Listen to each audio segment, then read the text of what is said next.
I said, were you all expecting them to sort of go after your outside corners early in the game yesterday? They really try to go after everybody in reality, so we always got to stay prepared and think about think about them going at us every play instead of just think about them going at us certain plays. Because in reality, we all get paid to do this job. We all get paid to go out there and compete and go against the best receivers. So we didn't really think about who they going at or what they targeting. We just going out there, play our game, stay mentally focused, and try to get the win. That's all we did. Okay. What was it sort of like? What was the mindset when they jumped on you all early at 14-0? I mean, how did you all respond and adjust to that?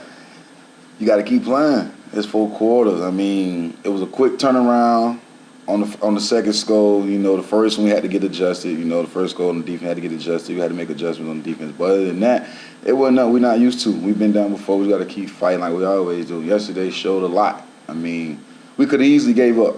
But the whole team stayed in there. We came together. Offense did their thing, run the ball, passing it. Drew did his thing. Receivers stepped up big. The defense. We still coming together, but we still coming together as a family to make sure we do everything right and try to win every game possible. Next question's from Amos Brown. Yeah, after looking at the film, I guess what stood out or what can you guys take from that to build on as you head forward in the season? I just feel like as a team, we just build on that energy.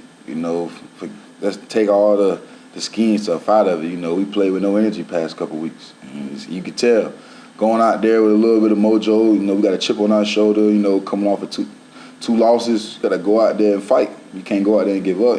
That's not what we got built to do. It's a kid game. Grown men just get to play it. On our captain said every day. You just got to go out there and have fun. You can't think about nothing else. Got to go out there and do your job and responsibility, and can't let your teammate down. All right, and then another question I had. Obviously, you guys were able to cut down on the penalties significantly. What do you think contributed to that? Man, I don't know if everybody else watch football around the league, but it seemed like it's just us getting them, but we can't control that. We got to control what we control is go out there and continue to play football, man. We wouldn't worry about no penalties, to be honest with you. Next one's from Rod Walker. Hey, what's some of the challenges that Detroit presented? And what were some of the things y'all knew you had to do in order to stop them? Run game. Really just containing AP, and just basically shut down the explosive players from Galladay and Marvin Jones, making sure they don't get behind the defense. The more you can keep them in front of you, everything just get balling in, and he ain't got nowhere to go. So we was just basically trying to keep them guys in front of us, keep them corralled, and go out there and just play a good game because, like you say, one of them go off, it opened up a whole bunch of stuff. So we gotta just make sure when we went out there, just make sure we kept them in front of us, and did our job. And what was it like? You had P-Rob out there and PJ, and how different was it without Marshawn and Jack Rabbit out there? I don't feel no difference. We all practice together. I can see if it was a difference between they just coming in, but we've been together them guys been together for 3-4 years. This is my second year with them, and you can see everybody can just step in at any time and just make a play. So it don't really matter who it is, who knows being called. You got to go out there when it's your time and do your job. Next one's from Amos Brown. Yeah, kind of talking about P-Rob, that interception obviously was a huge play for you guys. You kind of feel you got sped off of that a little bit? Oh, yeah, definitely. We ain't had a pick since, what was it? A real game-changing pick since the first week of the season against Brady, with Jack.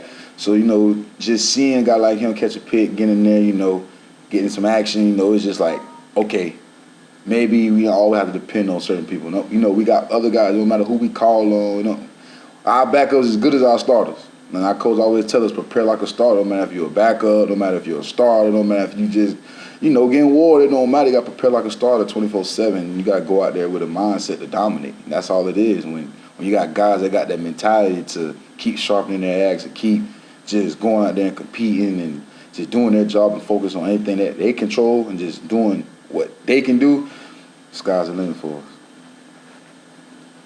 Next one's from Rod Walker.